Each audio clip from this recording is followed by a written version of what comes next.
شكرا يا ربي شكرا هديت قلبي. بسم الله الرحمن الرحيم. كلنتي وعن او wanaagsan akhyaarta qiimaha badan meel kasto aad joogtaan caalamka waxaynu ka hadlaynaa taariikhda guusha ee madaxweynaha wadanka Tunisia Qays Saciid.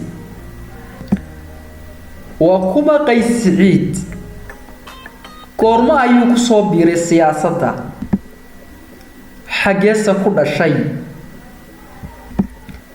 حاول كجد وين مدحتك على عربات يكون أفريكان كا ما يهاي تصارع يكون دين كران صوماليدو تاريخ مركي هاد كل سجال بقول ستادي كوتن كي بشي فيورو باللبي لباتن كيدي waxa uu ku dhashay magaalada Tunis ee caasimadda Tunisia.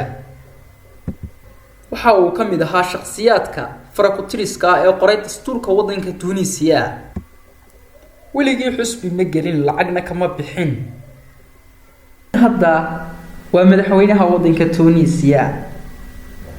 bilowga 2019 waqtigii ololaha doorashada ee wadanka Tunisia markii uu geeriyooday madaxweynihii hore Tunisia Qays Saciid waxa asxaabta xusbiyada ee ugu weyn xusbiga Nahda iyo xusbiyada yaryar ee wadanka Tunisia ay u tafaxayteen si ay ugu guureysan lahaayeen jagada ugu sareysa ee wadanka Tunisia.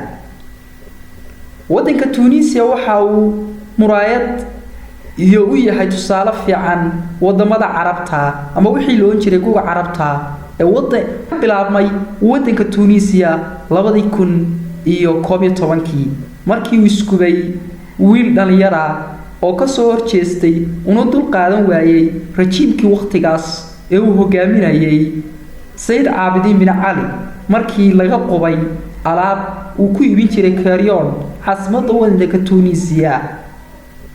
wiilkaas oo loolan jiray Maxamed Bouzizi oo horseeday wadamada Carabta inay madaxa la galaan halaag iyo dhibaato weyn markaas ay ku baaba'een wadamada Liibiya, Suuriya, Yemen iyo Tunisia. balse nasiib wanaag wadanka qura ee ka badbaaday ee maanta jira amba awood weyn leh waa wadanka Tunisia. markii uu ka cararay madaxweynihii wadanka Tunisia Said Abidin bin Ali maangaliyana ka dalbay wadanka Saudi Arabia. inta wixii ka dambeeyay wadanka waxa hogaanka iyo majaraha u qabtay madaxweynihii hore ee wadanka Tunisia Allah u naxariistay Qays Saciid. Qays Saciid 2019 waxa ku yimi xaqa waana uu dhintay. inta ka bacdi maxaa dhacay wadanka Tunisia waxa uu galay fasal cusub iyo marxalad cusub oo waayaheeda leh. xusbiga ugu awoodda weyn oo uu ku tartamayay ganacsadaha iyo maalqabeenka wadanka Tunisia Nabil Al-Qarawi iyo xusbiye yaryar ayaa soo sharxay isuna soo taagay jagada u sareysay wadanka Tunisia. balse arrinta la yaab kale ee xusida mudan waxay ahayd markii macallin shakhsi qunyar socda isla markaana Ilaahay ku manaystay xishood iyo afgaabni uu yiri waan soo sharaxayaa kaas oo taageero badan ka haystay dhalinyarta iyo dayarta isbedel doonka ee wadanka Tunisia kuwaas oo dhalinyar geesiin oo ficil badan.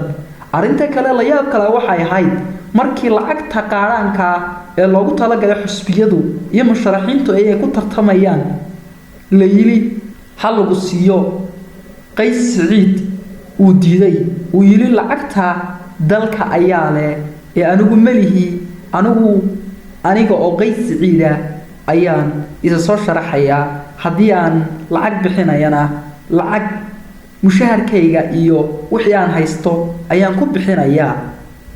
waxa uu ku guuleystay doorashada wadanka dhamaadka 2019 boqolkiiba 95. taasina waxay fajiciso ku noqotay wadamada Carabta iyo wadamada Afrikaanka iyo heer galbeedka.